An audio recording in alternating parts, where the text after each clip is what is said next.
অনেকগুলো গ্রুপের internal message আছে আমার কাছে, একটা একটা করে নাম সহ লিক করব। এই স্কুল কলেজের যারা অভিভাবক তারা রাস্তায় নেমে এসেছেন শুধুমাত্র একটা তথ্যের জন্য। কতগুলো মানুষ মারা গেছেন, কারা মারা গেছেন, সন্তানকে খুঁজে পাচ্ছে না, সন্তান কি ওই হতাহতদের মধ্যে ছিল? এই প্রশ্ন করার সাথে সাথে সেনাবাহিনী পেটানো শুরু করেছে। কাকে পেটাচ্ছে? যার সন্তানকে খুঁজে পাওয়া যাচ্ছে না, যার সন্তান মারা গেছে। যুদ্ধ বিমানের যে পাইলট তিনিও আনফরচুনেটলি নিহত হয়েছেন, এবং এই যুদ্ধ বিমান শুধু এই পাইলট নিহত হয়েছেন তা না, নিয়ে গেছে আরো অসংখ্য প্রাণ। আমি যখন বলছি অসংখ্য প্রাণ, ঠিক এই মুহূর্তে এসে আমাদের জানার কথা ছিল আসলে কতগুলো প্রাণ। আমি কেন অসংখ্য বলবো? অসংখ্য মানে হচ্ছে আমি আসলে জানি না, তো এতক্ষণের মধ্যে আমার জানার কথা ছিল কতগুলো মানুষ মারা গেছে, কতগুলো মানুষ আহত, এবং কার কি অবস্থা আমরা জানতে পারছি না, কারণ সেনাবাহিনী মৃতের সংখ্যা আমাদেরকে জানতে দিচ্ছে। 5ই অগাস্টের পরে এই সেনাপ্রধান ওয়াকার অনেককেই নির্দেশ দিয়েছিল, যে অনেকেই বললাম নামটা আর বলছি না, নির্দেশ দিয়েছিল যে চরমোনাই, জামাত এবং হেফাজত এই তিনটাকে নিয়ে বাংলাদেশে একটা ইসলামিক রিপাবলিক করার জন্য, এবং এটাই নাকি সর্বশ্রেষ্ঠ সময়। সেটা ফয়েল হয়ে গিয়েছে, সেনাবাহিনী থেকেই ফয়েল হয়ে গেছে। তার ব্যাপারে তখন একটা মৃদু গুঞ্জন উঠেছিল এটা করা যাবে না, ভয়ে তখন করেনি, কিন্তু তার মাথার ভেতরে এটা ছিল। কেন এই প্রসঙ্গে এটা আনলাম? এই কারণে আনলাম যে সেনাবাহিনী কিছু লুকাতে চাচ্ছে। বাংলাদেশ সেনাবাহিনী আরেকটা কাজ করেছে, সেটা হচ্ছে এই জেট প্লেনের বা এই যুদ্ধ বিমানের যে পাইলট ছিলেন তিনি ঘটনার আগে ইজেক্ট করে পাশের বাড়ির ছাদে নেমে এসেছেন, তার চিকিৎসার সময় সে মারা গিয়েছে।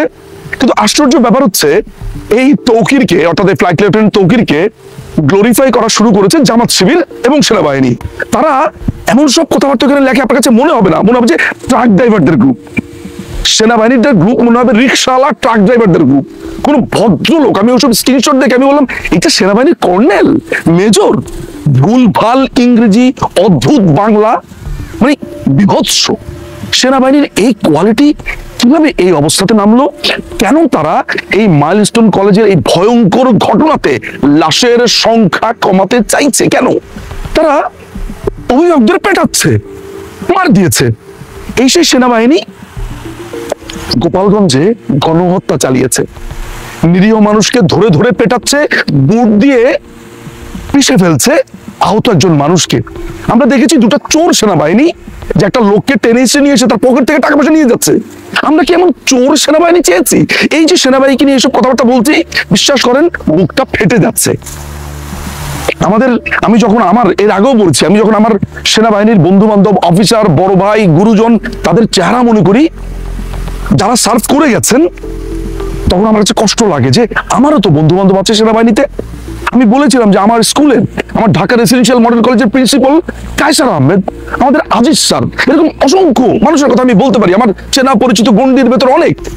আমি জানি যে পুরো সেনাবাহিনীকে নিয়ে আমি হয়তো বলছি না, কিন্তু মোস্ট অফ দ্য সেনাবাহিনীর অফিসার এখন একটা মিশন করতে চায়, একটা গাড়ি, এটাই তাদের জীবনের লক্ষ্য। এত বড় পেট ফুলিয়ে বসে থাকে, এদের কোনো ট্রেনিং নাই, কিচ্ছু নাই, নাথিং। আমি তো কিচ্ছু দেখি না, ওদের কিচ্ছু দেখি না। এমন এমন সেনাবাহিনীর অফিসার আছে দেখলে মনে হয় এটা কারা, মানুষকে ধরে পেটাচ্ছে, খুন করছে। বলুন তো এই রাগ আমার কেন হবে না? গোপালগঞ্জে একটা গণহত্যা চালিয়েছে, এখন ইমেজ উদ্ধার করতে চাইছে, লাশের সংখ্যা বলবে না, লাশ লুকাবে। যারা তাদের সন্তানদের পরিচয় জানতে চাইছে যে আমার সন্তান কি মারা গেছে, তাদেরকে পেটাচ্ছে, মারছে। একটা আস্ত গণশত্রুতে পরিণত হয়েছে এই সেনাবাহিনী। ভালো কিছু করার জন্য গিয়েছেন, তাহলে স্টুডেন্ট আপনাদেরকে ধাওয়া দিল কেন? স্টুডেন্টরা আপনাদেরকে বিরতি দিল না কেন? স্টুডেন্টরা আপনাদেরকে ভুয়া বলছিল কেন? কারণটা কিছু না, সামগ্রিকভাবে আপনি দেশের মানুষের কাছে এতটাই অজনপ্রিয় হয়ে গিয়েছেন, এতটাই অজনপ্রিয় যে ভালো কিছু করতে গেলেও মানুষ এটাকে অবিশ্বাস করে, আপনাদের ধাওয়া দেয়, আপনাদের ভুয়া বলে।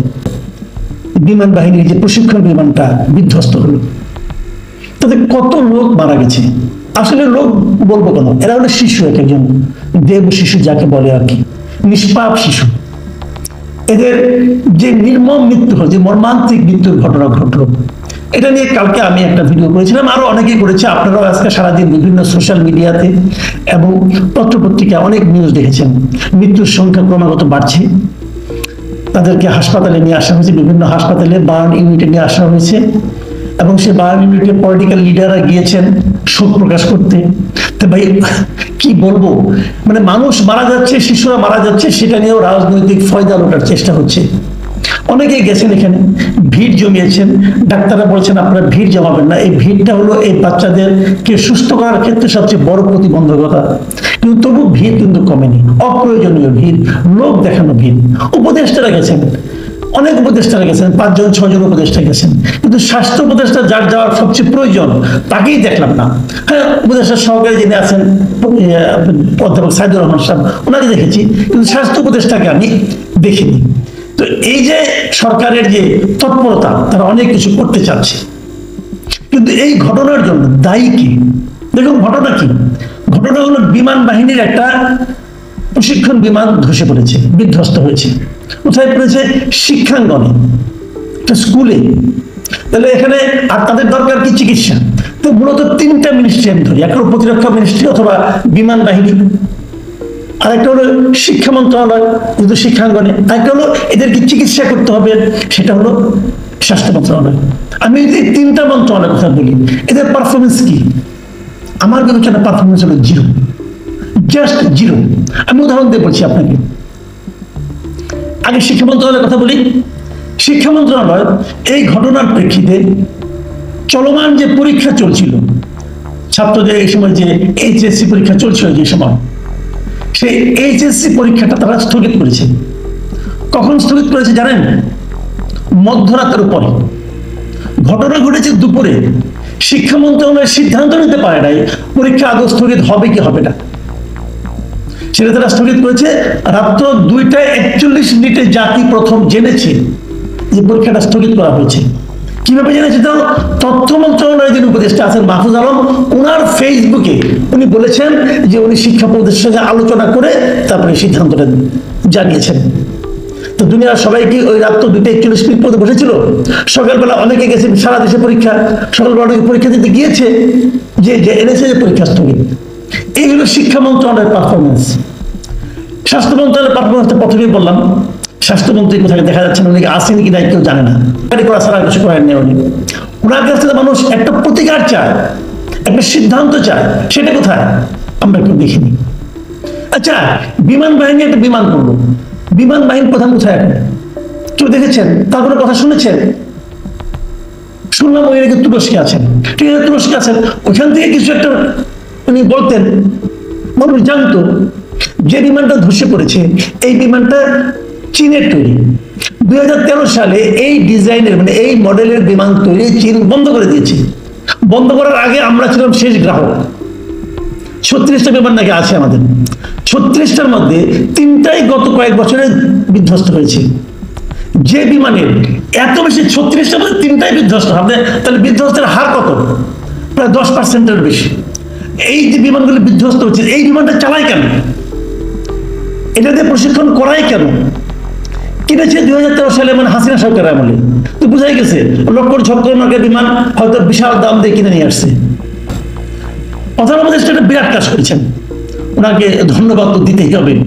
উনি করেছেন কি, আমরা যেটা দেখলাম যে হঠাৎ করে ওনার যে ফেসবুক ভেরিফাইড ফেসবুক পেজ আছে, চিফ অ্যাডভাইজার্স যে জিওবি, সেই ভেরিফাইড ফেসবুকে দেখলাম যে উনি একটা আবেদন জানিয়েছেন। কি লিখেছেন আমি আপনাদেরকে ওটা পড়ে শোনাই। উনি লিখেছেন, মাইলস্টোন স্কুল অ্যান্ড কলেজে প্রশিক্ষণ বিমান বিধ্বস্ত হয়ে ক্ষতিগ্রস্তদের জন্য যারা অর্থ সাহায্য করতে চান তারা উপরোক্ত ত্রাণ কল্যাণ তহবিলের উল্লেখিত নম্বরে তা জমা দিতে পারেন। হিসাবের নাম প্রধান উপদেষ্টা ত্রাণ ও কল্যাণ তহবিল, চলতি হিসাব নম্বর অত, সোনালী ব্যাংক, প্রধান উপজেলা কার্যালয়, কর্পোরেট শাখা। মানে উনি মানুষের কাছে ত্রাণ চাচ্ছেন। ভাই, আপনার কাছে পুরো দেশটাই দিয়ে দেওয়া হয়েছে, আপনি করছেনটা কি? দেশটা চালাচ্ছেন কিভাবে? আপনি বলবেন আগে ওরা সব নষ্ট করে গিয়েছিল। ভাই, আপনার হাতে পড়েছে, তাও তো 1 বছর হয়ে গেল। এই 1 বছর আপনি কি করলেন? প্রতিরক্ষা মন্ত্রণালয় আপনার নিজস্ব মন্ত্রণালয়, কি করেছেন আপনি? আপনাকে কিছু বলা যাবে না? কেন বলা যাবে না? জনগণের অর্থের যে তসরুপটা হয়েছে আপনি বিচার করেন, এটা তদন্ত করেন। দেখেন কেন কি হচ্ছে, কোনো আলোচনা নাই। আজকে দুজন উপদেষ্টা এবং আমাদের মহামান্য প্রধান উপদেষ্টার মাননীয় প্রেস সেক্রেটারি তারা গিয়েছিলেন সে মাইলস্টোন কলেজে, যে ওনারা কি কি করবেন না করবেন এগুলো বলেছেন। ফল কি হয়েছে? ছাত্রদের ধাওয়া খেয়ে আরেকটা ভবনে যে লুকিয়েছেন, বেরোতে পারছিলেন না অনেক সময়, দীর্ঘ সময়। কেন?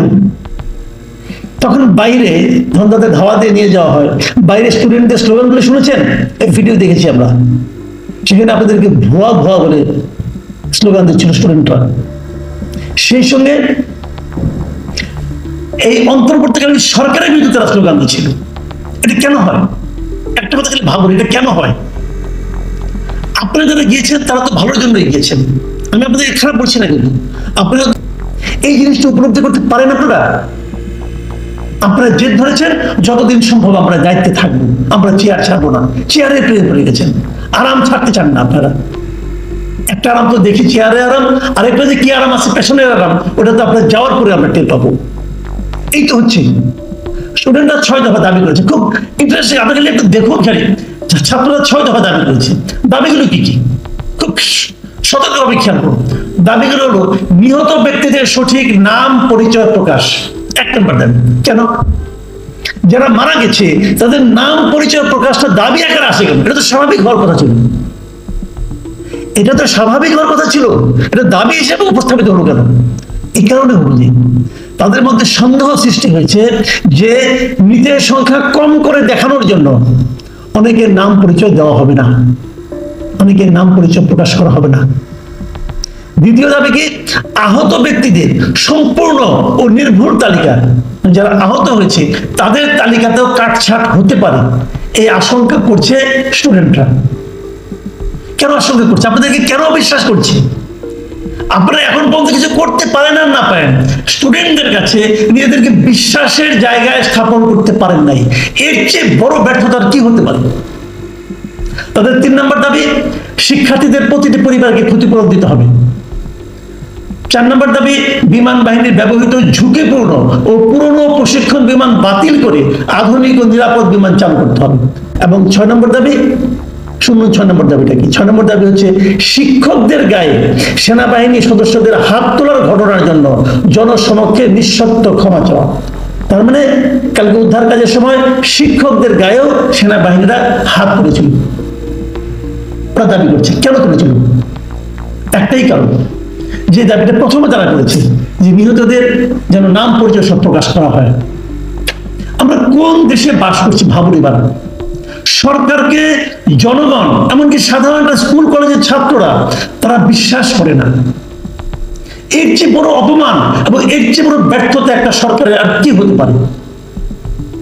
আমাদের এই সরকার ততটাই ব্যর্থ সরকার। তারা এখন ওই ত্রাণ চাওয়ার মতো ত্রাণ চায়। আবার দেখলাম এই